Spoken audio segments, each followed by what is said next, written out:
Bonjour les amis, ici voici Maïsra, j'espère que vous allez bien. Je termine une séance avec un client présentement euh, qui partage les symptômes que plusieurs d'entre vous ont en ce moment, donc la fatigue, euh, son- l'inflammation, problèmes digestifs, le rhume, les maux de tête, etc. Et parfois, bien sûr, mon rôle, c'est pas de mettre un titre à ces symptômes ou une maladie ou autre, mais plutôt de voir l'impact des changements de saison sur notre corps et d'inclure ce changement dans notre vie. Il y a plusieurs livres qui partagent des techniques et des protocoles de détoxification. Nous-mêmes, on a publié un livre sur la détox du foie par Elisabeth Ashley, qui est disponible sur notre site internet ou directement Amazon. Très, très bon livre, tout petit, concis, pratico-pratique. Et il y a un autre livre qui est disponible en français aussi, ça s'appelle Le miracle de la détox. Moi, je l'ai en anglais, donc The Detox Miracle Source Book par Robert Morse. Il a été traduit, je suis très contente. C'est un résumé de ces protocoles. Il y a d'autres livres, certainement, euh, autour de cette thématique de détox, des plantes qui peuvent nous aider, etc. Mais au-delà de ça, ce serait intéressant de danser avec le vent qui vient. Euh, vous savez, il y a ces deux vents qu'on rencontre, deux esprits de vent qu'on rencontre dans l'année euh, qui annoncent ce changement. Donc, il y en a un au printemps et il y en a un autre à l'automne et c'est le moment. Et vous allez le voir, ce vent-là. L'automne, il ne vient pas juste être annoncé comme ça. Non, il y a un vent qui vient et qui apporte cette énergie de fin, énergie de mort, énergie de rentrer chez vous. Et moi, je suggère toujours aux personnes de ne pas sortir quand il y a ce vent-là parce qu'on le connaît. Il est violent, il est rapide, il chamboule, il vient avec des mémoires, il vient avec des âmes, il vient avec beaucoup de choses.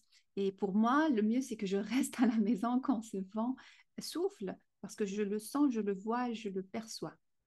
Donc, euh, je peux même annuler des rendez-vous juste pour ne pas euh, être à sa rencontre physique, parce que justement, il apporte cette énergie-là et mon corps qui sent le changement déjà, il va être heurté par la violence de ce vent. Donc, euh, la mort, la fin, l'accomplissement, la fête est terminée, euh, l'explosion de couleurs des arbres, les couleurs de l'automne qui sont magnifiques, eh bien, ça nous rappelle aussi notre corps. Pour ceux qui ont le foie impacté, on va voir ces couleurs-là dans les selles. C'est vraiment, on est nature. Notre corps est nature. Et donc, ça nous rappelle aussi de nous purifier, de nous épurer, réduire la quantité de choses qu'on mange, réduire la quantité des choses qu'on possède, donner, euh, faire le gros nettoyage, pas juste au printemps, mais aussi à l'automne, euh, pour aider, pour respecter cet esprit du vent. Il y a aussi euh, l'invitation à terminer notre cycle d'irresponsabilité, en quelque sorte, vis-à-vis de nos corps, pour ceux qui en ont profité l'été, le sucre, les différentes dépendances, que ce soit les cigarettes ou autres, les jeux vidéo, il y a plein de dépendances qu'on a dans nos vies, le tarot, plein de dépendances qui ont différents visages, différentes formes. Eh bien, c'est le moment de restreindre, de commencer à réfléchir au futur. Maintenant que j'ai toute cette abondance, comment est-ce que je peux planifier ça? Euh, Planifier une utilisation consciente de nos ressources physiques et matérielles et mentales et autres. Donc, dans cette même dynamique, nous allons commencer à stocker des graines, les graines de citrouille qui sont super bonnes, les graines de tournesol, les graines de sésame, et c'est toutes ces graines qui sont des graines justement qui ont un grand, immense potentiel nourrissant pour nous, les magasiner, les emmagasiner. tout ce qui vient aider au niveau du foie, donc on parle de l'artichaut, là c'est le moment, le foie, les graines du chardon-marie. Je suis certaine que pour ceux qui sont dans le sud, ils vont reconnaître. Les graines, on peut même les collecter, en faire des tisanes en ce moment. Donc tout ça, le radis, etc. Donc tous ces légumes qui viennent nous soutenir dans cette aspect de, OK, je vais toucher à la mer après que j'ai touché au sucré. Euh, je vais, j'accepte les deux côtés de la vie, la joie et la mort. C'est drôle que je parle de ça parce que la semaine dernière, j'ai perdu un ami qui est très cher, que vous connaissez. Probablement, c'est l'auteur Chris de Camp, qui est l'auteur de Guide de protection psychique. J'ai le livre en anglais juste ici, qui est décédé. Donc, c'est une période de décès, de au revoir. Et avec ça, il y a le passage de connaissance, le passage de richesse. Euh, et ça se passe par l'enseignement, par exemple. Vous pouvez penser à qu'est-ce que vous pouvez enseigner aux autres, qu'est-ce que vous pouvez partager à la communauté pour le bien de tous. Qu'est-ce que vous pouvez enseigner à vos enfants? Une activité spéciale, quelque chose qui va toujours dans la responsabilité de l'être, euh, la responsabilité envers le corps, le matériel, la communauté. Euh, Autre chose qui vient avec ce vent, c'est l'image. L'image, image, imagination. Parce que autant que pendant l'été, on a reçu ces images externes, extérieures, que ce soit des films, des festivités, tout ce qui s'est passé, tout ce que vous avez vécu, voyage, autres, autant l'image rentre dans notre responsabilité encore pendant l'automne. Comment est-ce qu'on peut se l'approprier, se réapproprier? Il y a quelque chose de magnifique qui vient avec ça, c'est les histoires, les mythes et les histoires, et le rôle dans la cultivation de notre imagination. Pas juste les voir, bien sûr, il y a des séries à ne pas rater. Je parle de Rings of Power, etc. Mais il y a des choses que nous-mêmes, on peut créer. Euh, L'imaginaire en histoire, le dessin, la peinture, l'écriture. Vous savez, toutes ces activités qui sont plus à l'intérieur, où l'imagination, notre propre pouvoir de construire des images prend de l'expansion et qu'on peut partager euh, aussi. Plusieurs d'entre vous vont déjà penser à Halloween, puis le temps des fêtes, Christmas et tout ça, mais on n'est pas encore là. L'esprit du vent de l'automne euh, nous suggère pas de passer directement à l'hiver, mais plutôt de prendre notre temps. C'est pour ça qu'il vient dans ce mois de septembre, octobre et même début novembre, on prend le temps. On prend le temps de euh, se dénuder, de se dévêtir, euh, d'accepter de terminer certaines étapes de nos vies. Et donc, ça vient aussi avec la conclusion de certains projets ou certaines décisions qui attendaient, ça fait longtemps.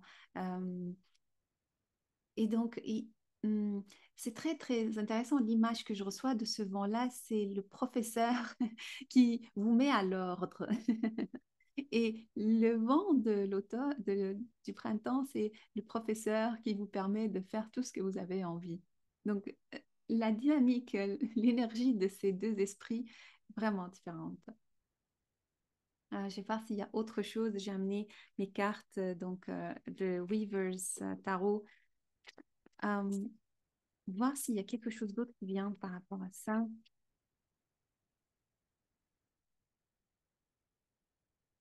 Euh, oui, ça me parle de foraging, ceux qui cultivent les plantes. euh, c'est le moment de mettre de l'ordre dedans, de récolter, la récolte de ce que nous avons travaillé dur pour pendant que les autres s'amusaient. C'est le moment où on récolte les résultats, les fruits de ce que nous avons semé il y a bien longtemps. Donc, en Corse, je ne sais pas parmi vous, peut-être il y en a qui nourrissent des rêves ou qui nourrissent euh, une envie de changement et qui ont travaillé dur pour, et là, ça arrive à conclusion. Très intéressant cette notion-là. Ok. Oh, magnifique, magnifique. Alors, on a le Ace of Cups, très très belle carte. Je l'adore celle-là où on voit la coupe débordée. C'est elle qui fait, c'est elle qui fait la carte.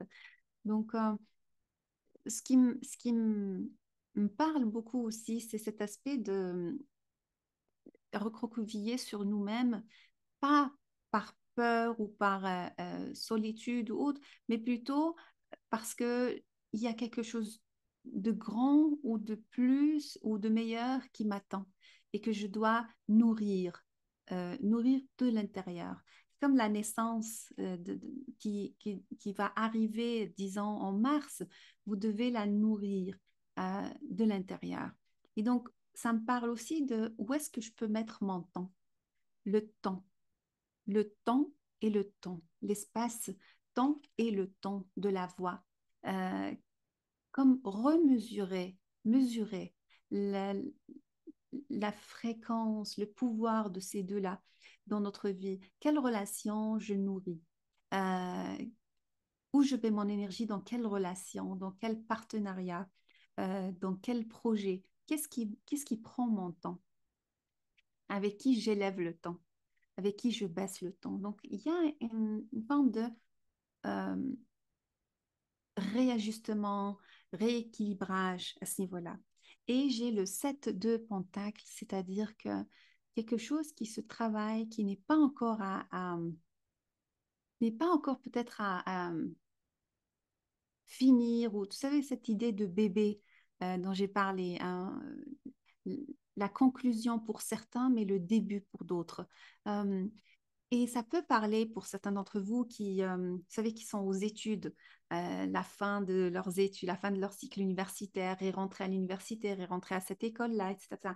Donc, c'est comme continuer à faire le travail. Et ça, je ne sais pas pour vous, mais ça m'amène à me positionner comme au milieu de deux aspects. Le premier aspect, c'est être fier de ce que j'ai accompli, de ce que j'ai pu nourrir, de ce que j'ai mis au monde, mais en même temps, je garde les yeux sur ce que je continue à faire ou je dois faire. Parce qu'il y a toujours cette notion de responsabilité aussi avec le 7 de Pentacle. Je dois continuer le travail, c'est pas encore fini. Même la notion de fardeau, parce que l'automne vient avec un fardeau, le fardeau de l'absence de lumière, l'absence de motivation extérieure, ou la motivation doit venir de l'intérieur. On doit être nourri de l'intérieur. Et ça m'amène à une proposition. Vous proposez de voyager, voyager vers votre âme, présence, avatar, essence, âme, sont des mots qui résonnent beaucoup. Euh, Quelle est la guidance? Quelle est la direction? Qu'est-ce qui me motive dans un monde où l'inspiration n'est plus? Qu'est-ce qui me pousse en avant quand tout le monde est poussé vers l'arrière? Une marche solide, mais solitaire. Même dans le côté enseigné qu'on a abordé plus tôt, c'est quelque chose de solitaire, mais en même temps solidaire, parce qu'il y en a d'autres qui le font. C'est comme chacun est concentré sur sa tâche, sur ce qu'il a à faire. Donc voilà brièvement le message qui vient des esprits du vent, du moins pour l'automne. Je vous suggère vivement, vivement de vous procurer ce livre, de vous occuper de votre santé en ce moment, de lui donner de l'espace et de faire de l'espace intérieur. J'ai des amis qui font du jeûne en ce moment intermittent. Il y en a d'autres qui prennent des cures avec le pissenlit et autre chose. Chacun va trouver son propre protocole selon son corps, mais avec votre praticien. Moi, ce que je suggère à mes clients, c'est vraiment un à un. C'est chacun a son corps, a sa constitution, et on travaille avec les esprits des plantes pour voir qui vient pour aider. Donc, vous pouvez vous connecter. C'est le moment de vous connecter à votre corps, à vos plantes, à faire pousser. Vous avez fait pousser des plantes peut-être à l'extérieur dans votre jardin, mais à l'intérieur de vous, quelles sont les plantes que vous voulez faire pousser? pour les mois d'ombre. Alors voilà, voilà. Est-ce que j'ai autre chose à vous partager? Oui. Alors, euh, j'ai reçu des copies, enfin en français, de Mystère de l'Orient, donc interprétation et contemplation des lettres arabes. Euh, En français, ce livre-là, les cartes sont en anglais, mais vous pouvez le commenter. À partir de maintenant, j'ai vraiment 3 copies seulement, j'ai pas beaucoup.